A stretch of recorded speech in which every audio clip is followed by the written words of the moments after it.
बिस्मिल्लाहिर्रहमानिर्रहीम। अस्सलाम वालेकुम। मैं हूं सोबिया हुसैन और आज हमारा टॉपिक है सिस्टम यूनिट का एक कंपोनेंट मेमोरी। आज हम देखेंगे मेमोरी क्या होती है और मेमोरी की टाइप्स में रैम क्या है, रैम की फर्दर टाइप्स यानी स्टैटिक रैम क्या है, डायनामिक रैम क्या है और एम रैम क्या है। इसी तरह से मेमोरी की दूसरी टाइप रोम क्या होते हैं और P ROM, E P ROM और ई पी रोम में क्या डिफरेंस होता है। तो चलिए स्टार्ट करते हैं। मेमोरी कंप्यूटर का वो एरिया होती हैं जिनमें उस डाटा या इंस्ट्रक्शन को रखा जाता है जिन्हें सीपीयू प्रोसेस करने के लिए एक्सेस करता है या वो जो प्रोसेसिंग के रिजल्ट्स होते हैं। मेमोरी मदरबोर्ड पर एक या एक से ज़्यादा चिप्स पर मुश्तमिल होती है और इसके डिफरेंट नेम्स होते हैं जैसा कि इंटरनल मेमोरी, सेंट्रल मेमोरी और प्राइमरी मेमोरी। इसे सेंट्रल मेमोरी क्यों कहा जाता है? मेन मेमोरी सीपीयू का फिज़िकल पार्ट नहीं होती है लेकिन ये इससे डायरेक्टली कनेक्टेड होती है जिसकी वजह से इसको सेंट्रल मेमोरी भी कहते हैं। अब सवाल यह होता है कि डाटा मेमोरी में किस तरह स्टोर किया जाता है। कंप्यूटर की मेमोरी में स्टोरेज लोकेशन के मिलियन सेल्स होते हैं।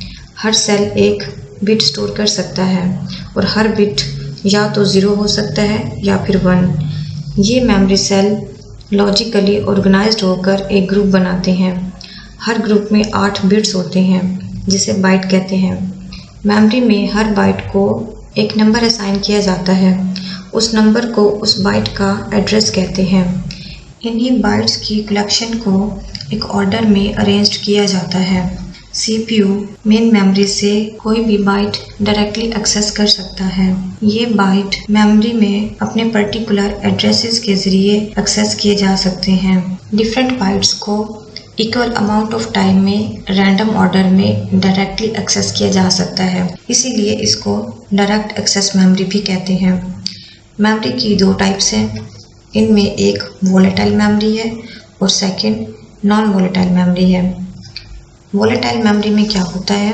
ये ऐसी मेमोरी है जिसमें कंप्यूटर के पावर ऑफ होने पर इसमें मौजूद कंटेंट्स लॉस्ट नहीं होते हैं और इसकी एग्जाम्पल में रैम आता है यानी रैंडम एक्सेस मेमोरी। जबकि नॉन वोलेटाइल मेमोरी में जब कंप्यूटर में पावर ऑफ किया जाता है तो इसके कंटेंट्स लॉस्ट नहीं होते हैं बल्कि ये मेमोरी अपने कंटेंट्स को रिटेन करती है और इसकी एग्जाम्पल में रोम, फ्लैश मेमोरी और सीमोस आते हैं। तो सबसे पहले हम देखते हैं रैम क्या है। रैम एक इंटरनल मेमोरी चिप है।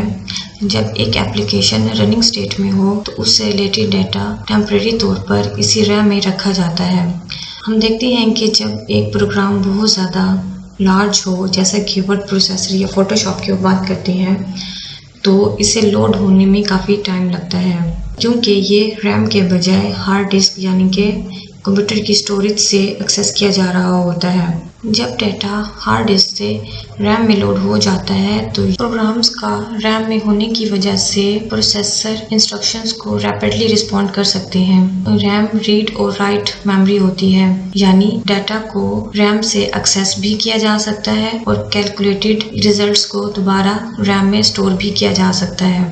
तो इसलिए रैम रीड और राइट मेमोरी होती है। रैम वोलेटाइल मेमोरी यानी टेम्परेरी मेमोरी होती है। इसके कंटेंट्स तब तक सेव होते हैं जब तक इसमें पावर ऑन होती है। जैसे ही पावर ऑफ कर दिया जाता है इसके कंटेंट्स भी लॉस्ट हो जाते हैं। कंप्यूटर की प्रोसेसिंग स्पीड में रैम एक इम्पॉर्टेंट रोल है। अगर रैम का साइज ज़्यादा होगा तो वो प्रोसेसिंग के लिए वो ज़्यादा स्पेस प्रोवाइड करेगा जिससे कंप्यूटर की स्पीड भी इंक्रीज होगी। वो अमाउंट ऑफ डाटा जो रैम अपने पास स्टोर कर सकता है उसे बाइट में मेजर किया जाता है। मोस्टली जो डेस्कटॉप कंप्यूटर्स होती हैं उनमें टिपिकली 4 GB या इससे भी ज़्यादा की रैम होती है। रैम की डिफरेंट टाइप्स होती हैं जैसा कि स्टैटिक रैम, डायनामिक रैम और एम रैम। तो सबसे पहले हम देखते हैं स्टैटिक रैम क्या है। एस रैम में स्टोर डाटा को बार बार या फ्रिक्वेंटली रिचार्जिंग की ज़रूरत नहीं होती है। प्रोसेसिंग के दौरान में एस रैम से डाटा को एक्सेस करने के लिए सीपीयू को इंतज़ार नहीं करना पड़ता है जिसकी वजह से ये एस रैम डी रैम से काफ़ी ज़्यादा फास्ट होती है और ये बहुत ही कम पावर को इस्तेमाल करती है as compare to D RAM. S RAM बहुत ज़्यादा एक्सपेंसिव होती है। एस रैम को फास्ट मेमोरी के लिए भी इस्तेमाल किया जाता है तो इसलिए इसको कैश मेमोरी भी कहते हैं।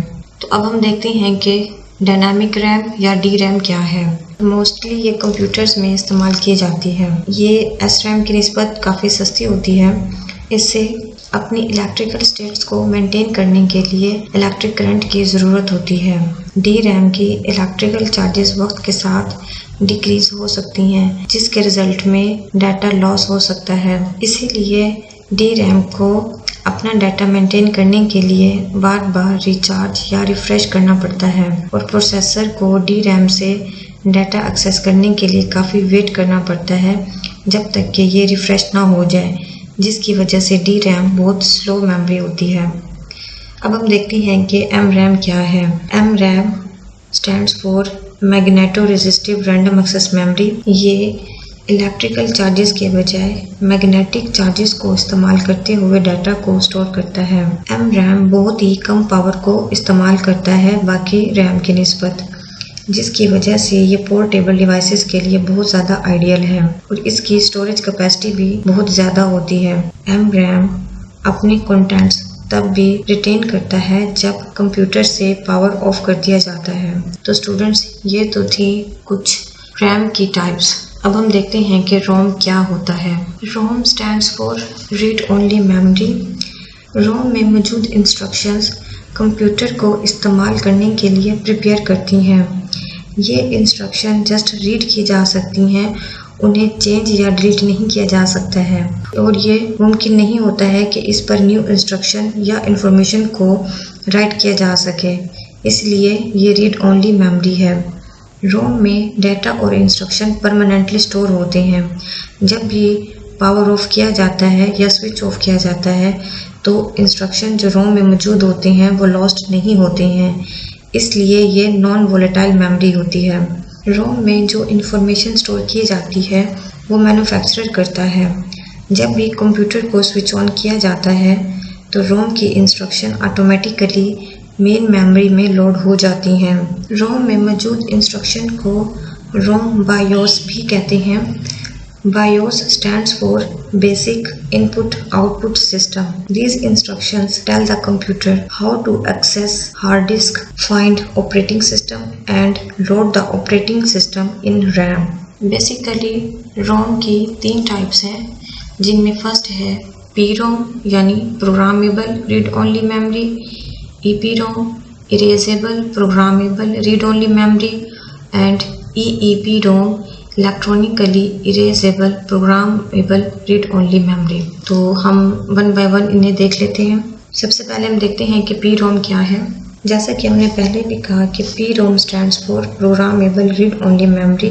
ये रोम इनिशियली ब्लैंक होती है। यूज़र या मैन्युफैक्चरर को जब इस पर प्रोग्राम को राइट करना होता है तो वो स्पेशल डिवाइसेस को इस्तेमाल करते हुए इस पर डाटा या प्रोग्राम्स को राइट करते हैं। यूज़र डाटा और इंस्ट्रक्शन को एक ही बार इस पर राइट कर सकता है और अगर इसमें राइटिंग के दौरान कोई प्रॉब्लम या कोई एरर आ जाता है तो PROM से उन इंस्ट्रक्शंस को रिमूव नहीं किया जा सकता है और ये चिप अनयूजेबल हो जाती है।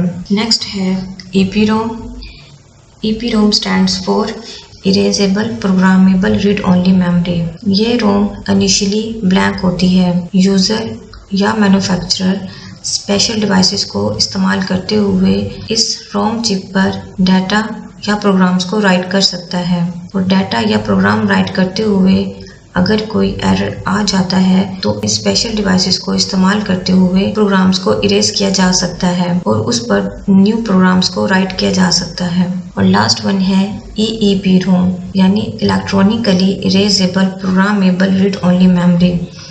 ये वो मेमोरी होती है जहां इंस्ट्रक्शन को इरेज किया जा सकता है और इंस्ट्रक्शन को इरेज करने के लिए इलेक्ट्रिकल पल्सेस की मदद ली जाती है। अगर इंस्ट्रक्शन की राइटिंग के दौरान कोई एरर आ जाता है तो इनके कंटेंट्स को इलेक्ट्रॉनिकली इरेज किया जा सकता है और न्यू कंटेंट्स को EEPROM पर लिखा जा सकता है और इनको मॉडिफाई भी किया जा सकता है। फ्लैश मेमोरी इसकी एक एग्जांपल है। जी स्टूडेंट्स, ये तो था आज का लेक्चर। आज हम एक समरी कर लेते हैं। जैसा कि आज हमने देखा कि मेमोरी क्या है।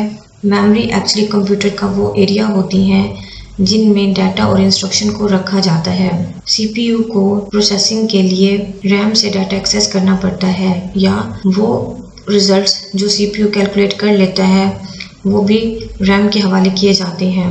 रैम मेमोरी में एक या एक से ज़्यादा चिप पर मुश्तमिल होती है। रैम को उसके एड्रेस से एक्सेस किया जाता है और उस एड्रेस से ही मेमोरी को रीड एंड राइट भी किया जाता है। इसलिए इसको डायरेक्ट एक्सेस मेमोरी भी कहते हैं या रैंडम एक्सेस मेमोरी भी कहते हैं।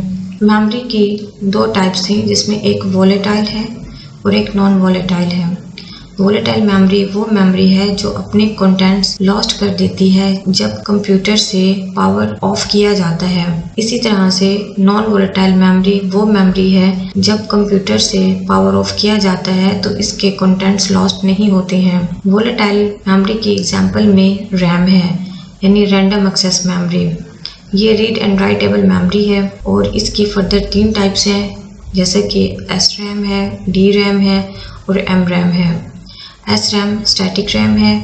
जब भी CPU को स्टैटिक रैम से डाटा एक्सेस करना हो तो इसको वेट नहीं करना पड़ता है, इसलिए ये काफ़ी एक्सपेंसिव होती है, क्योंकि इसमें मौजूद डाटा इलेक्ट्रिक पल्सेस के साथ बार बार रिफ़्रेश नहीं होता है। जबकि DRAM में ये डाटा इलेक्ट्रिक पल्सेस के साथ बार बार रिफ़्रेश होता है।